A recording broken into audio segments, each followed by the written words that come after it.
Hi guys! I'm Emily Castillo and this is my friend Miguel Estrella And nandito kami sa Limay National High School. to interview some students about their study habits. Let's go! Okay.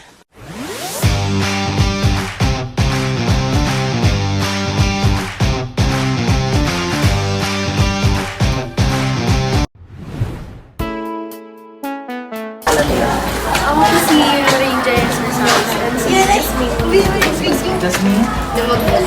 Okay, first question po. How much is your allowance? Per day po ba or per week? Per day po sa akin, 100 pesos.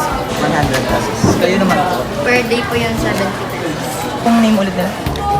Curtis Liam M. Cabias. Curtis Liam. So first question po is, how much is your allowance? Per day po ba or per week? Per month po. Per month, how much po? 5K a month. 5K. I'm Nicole Serra Lazo and I'm grade 10 po. Okay po. And first question po, how much is your allowance po? Per day po ba or per week? Per day. Okay po, how much? Ano po? How much? And pang grade po sila? Francine and Tenagi. Okay, first question po. How much is your allowance? Per day po ba or per week? Per day siya, yung per day ko 70 pesos. 70 pesos. And kung ang mga name nila? Francis po. Francis. Ramos. Ito kayo po. Rain Ulta po. Okay po. Our first question po is, how much is your allowance po? Per day po ba or per week? Per day po. Magkano? 100. And wala, per bawal or allowance. 100 per day. And sino po? What's your name po? My name is Rizea. And anong grade po nila? Grade 10. Okay. First question po, how much is your allowance? Per day po ba or per week? Per day. How much po? 100. And paano ng pangalan nila? Asian like amazing lang. Anong level po nila? 9. Okay. So first question po, how much is your allowance? Per day po ba or per week? Per day. How much po? 120 or 70. Okay, first question po, how much is your allowance? And per day po ba siya or per week?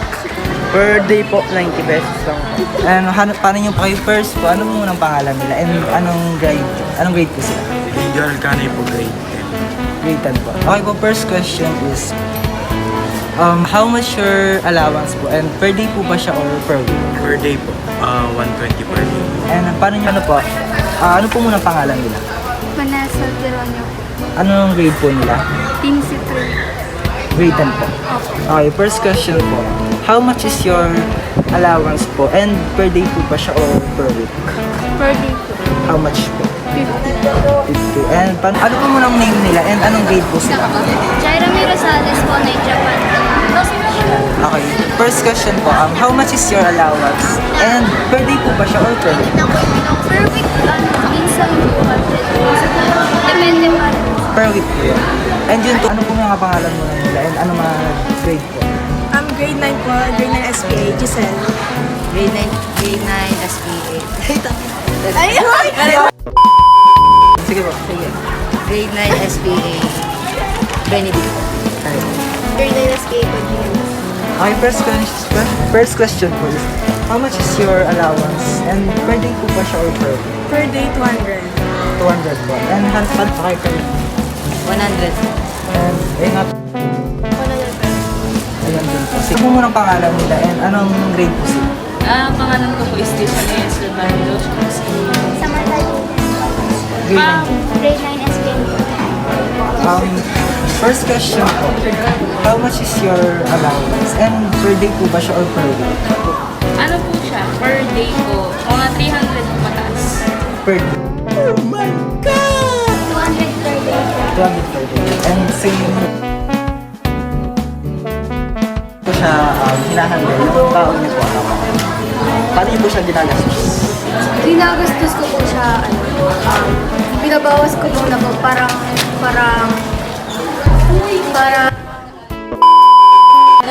tinatabi ko po yung pang sa transportation. Tapos yung sa foods naman po, parang nagtatabi rin ako para sa kanya. And may natitira pa naman po. Ikaw po? Anak po yung 40 po sa pag-sa Okay, so paano nyo po siya hinahandle, yung 100 na yun, yung baon nyo po, paano nyo po siya pinagkakasya? Pinagkakasya ko po kasi minsan may babayaran po na hindi namin alam. Tapos, minsan di ako nagre-recess. Kasi mahal yung pamasahe.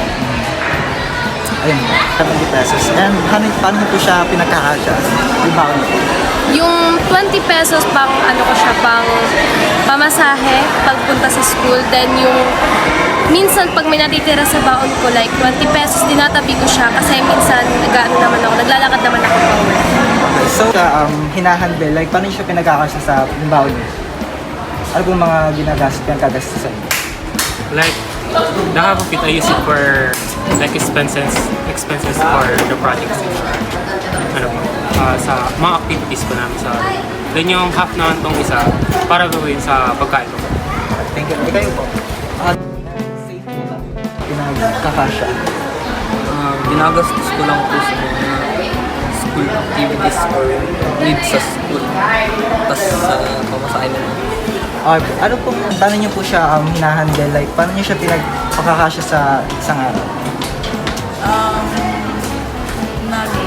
Kasi doon lang kasi yung food ko eh. Food lang. Kasi For food lang. yung transpo ko. Ang hinatid ako na doon. Okay, so, paano nyo po siya hinahandle? Like, yung sa 100, 120 or 70 po na yun, ano-ano po yung mga pinagkakagastusan nyo doon? Usually yung mga sa baon ko lang talaga yun, and yung extra 20 is for my bayad sa tricycle. Okay, so second question, paano nyo po siya hinahandle? Like, ano-ano pong pinagkakagastusan nyo sa 90 pesos na yun?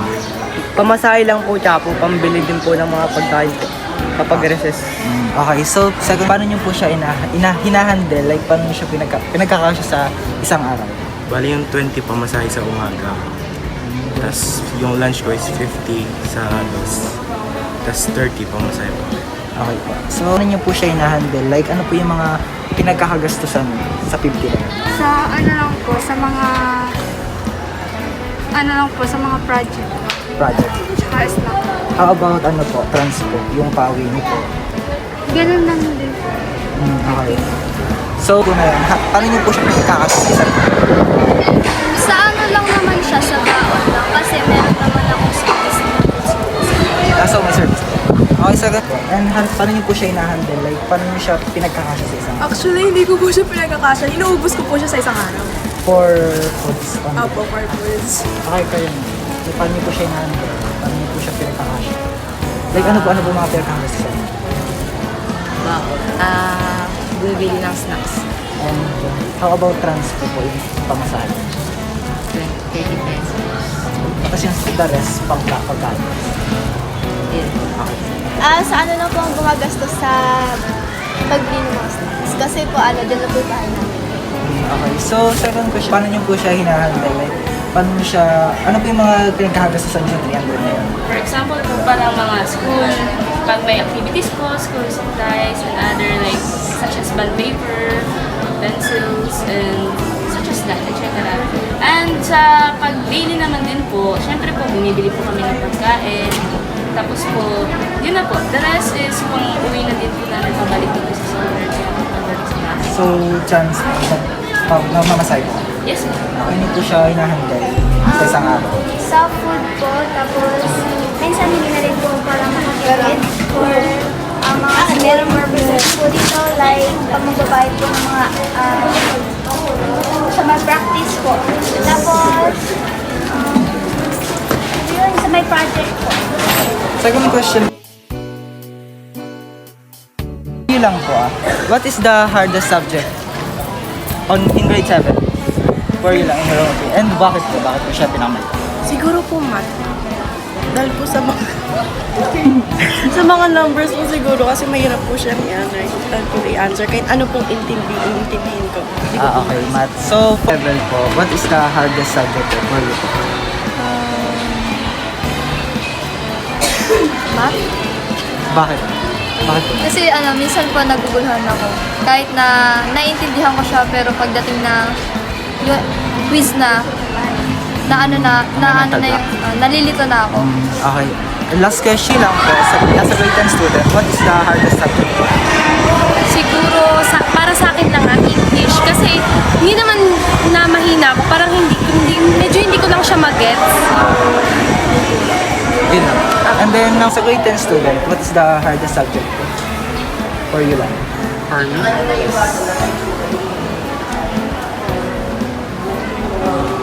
Tomorrow.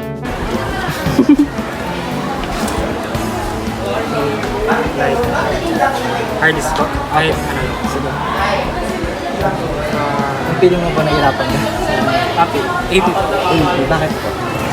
Kasi studies student. Kayo po? Art po. Bakit po? Hirap po ako sa mga kakalkuli. Okay, so last question po. Second question po. As a grade 10 student, for you lang po. What's the hardest subject? For me, the hardest subject is math. Why po?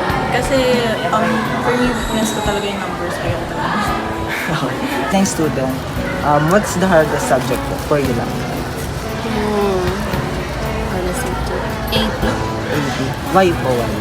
Kasi yun dun sa, ayun nga dun sa budgeting, na dun yung about sa, pinag-aaralan yung kung paano mag-budget yung isang person and kung paano i-handle yung money. Grade 9 student po, for you lang what is the hardest subject po? Para sa akin po, AP po siguro. AP. Bakit po? Bakit? Kasi po, hindi ko po kasi maintindihan yung mga subject doon eh. Ay, yung ano po, mga tinatawag. Ano po bang topic mo ngayon sa AP? Ano po ba yun? Sa mga ano po? Nakalimutan ko po eh. Okay po. Pwede na! Okay, sa grade 10 student, sa tingin mo po, or based on your own experience, ano po yung pinaka-hardest subject mo? Ano po? Math. Why po? Why math? Kasi mahina ako sa math. Ano? Grade 10 student po, ano po yung sa tingin mo hardest subject? Yung math tsaka English. Math English. Why po? Why math English? Kasi yung sa math, medyo mahirap na din siyang mahirap na din siyang i-multiply lalo pag mahirap yung mga binibigay sa amin ng teacher. And sa English po? Sa English naman po, yung sa mga grammar. Mga grammar. Okay, so last one po, as a grade 9 student, for you lang, what is the hardest subject? Hardest subject right now, my third. Yes. Mape. Mape. Yes. Why mape?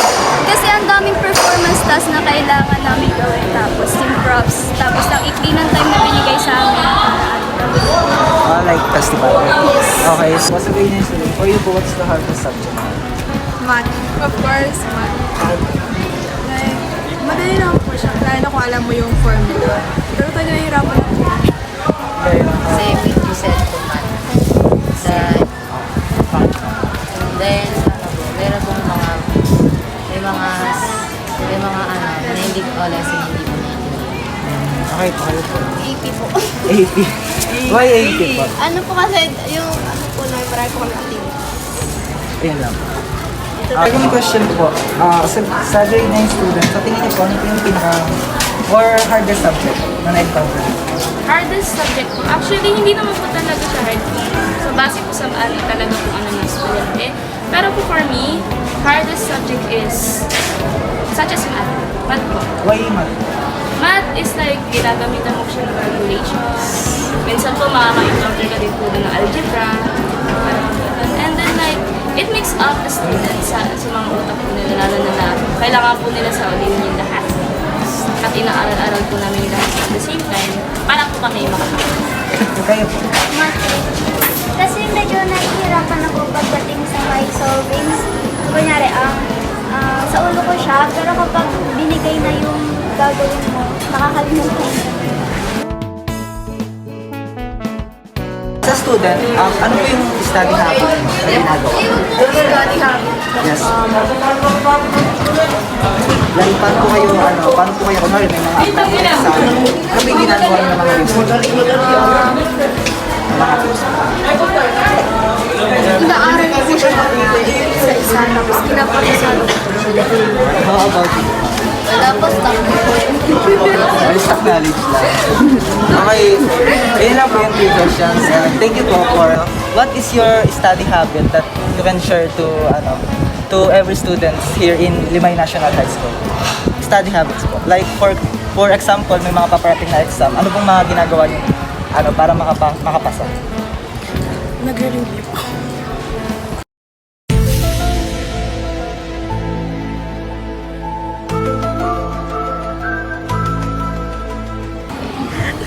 Like, tapos ano po? Siguro po like doing study group po with my classmate po. Yun lang po. Okay po, thank you. So yun lang po yung mga questions po. Thank you po. Student po, what's study habit na yung ginagawa mo po na pwede mo i-share dito sa mga kalimayans natin dito sa Limay National High School? Share ko na. Like for example po, may mga upcoming exam, ano po yung mga tips, yung mga ginagawa niyo pong review para makapasa?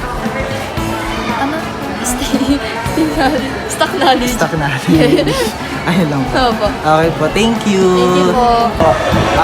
What is your study habit na pwede mo ma-share sa mga student din dito sa Limay National High School? Magkaroon ng time management kasi importante yon. Kasi kapag wala kang time management, hindi mo maasikaso ng maayos yung mga gawain mo. Okay po, that's all po. As a grade 10 student, ano po yung mga ginagawa niyong study habit na pwede nyo rin ma-share sa mga kapwa natin student dito sa Limay National High School? Like for may upcoming exam po, ano po yung mga ginagawa niyo? Yung mga ginagawa niyo pong paghahanda para Ayun makapasa? pag-iipon po ng mga lectures. Like, yung mga binibigay po ng mga teachers po sa amin. Group chat po. Kayo po. First of all, you need time management. Yung kada subject, dapat binibigyan mo ng sarili ng oras kada araw. Yung mga lectures na binigay sa'yo, at binabalik-balik-balikan sa'yo. Okay, that's all lang po. Thank you. As a grade 10 student, what is your study habit po na you can share din to everyone I mean sa mga din dito, student din dito sa Limay National High School? I would say the important is yung time management mo. Kasi if meron kang time management, responsible ka sa paggawa mo ng mga schoolworks mo and mababalance mo yung study time and your me time. As a grade 9 student ulit, what is your study habit na pwede mo ma-share to our students dito sa Limayan National High School?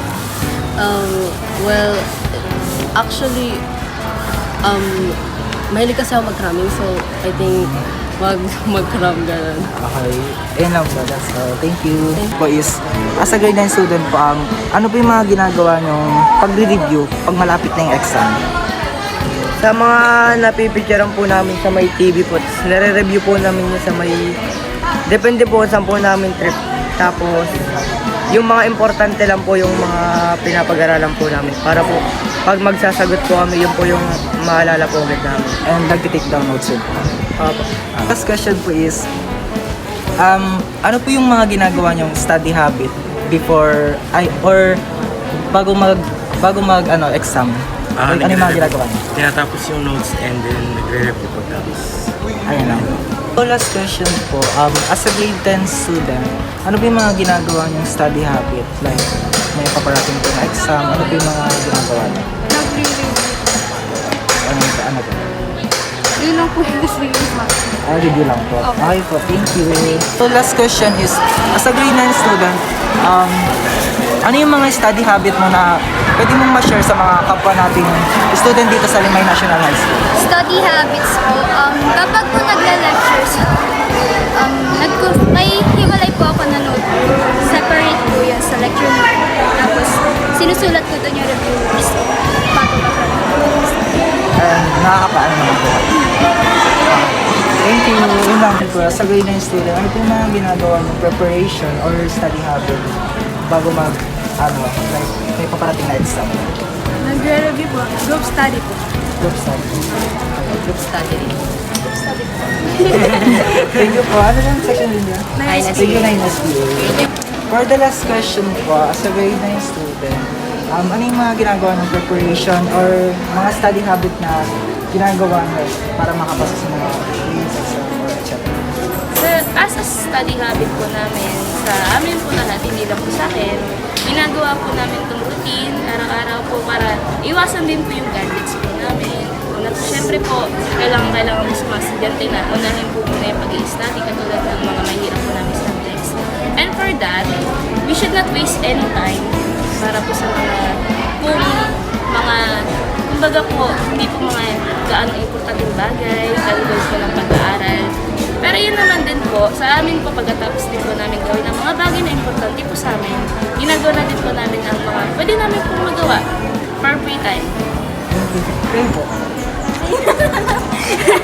Ano po, for me, mas better po kung maggagawa po kayo ng parang schedule sa mga gagawin nyo. And then, pag after mo na pong natapos doon or may free pa po kayo ng time, yun lang po kayo magka-gadgets para po iwas siya time management. Ayan. Okay po, that's all po. Thank you po. Okay po, una-una po, ano po muna mga pangalan? Ako po si JM. Anong grade po nila? 9. 9. Grade 9, Grade 9. Okay, Malims. First question po. How much is your baon? And per day po ba siya or per week? Per day. 100. 100. Paano niyo po hinahandle yung 100 sa isang araw? Hindi kumakain. Hindi ko makain para makapatid. Ate, pwede mamaya ka na. Wala pa sa'yo. So, ayun na nga guys. Tapos na kami sa aming vlog. Marami na kami nalaman din sa mga estudyante dito sa Limay National High School. And, ayun, okay naman yung mga pagbablog namin. So, ikaw, ano masasabi? Nalaman ko na yung study habits ko dahil sa kanila. Ikaw na ito. Ako din, masaya. Nalaman natin kung gaano karami yung allowance everyday. At saka yung mga study habits nila nakakaano din. Kung paano yung nag-ano yung mga kapag sila nakapag-ano ko. Pagpaparating na yung extra. Tama naman. Marami tayong nalaman. And marami silang na-share sa atin ng mga study habit na dapat naman talaga natin gawin before the exam. So, ayun lang guys. Kasi kitang-kita nyo naman, yung weather is hindi na maganda. So, ayun lang. Bye-bye! Bye-bye!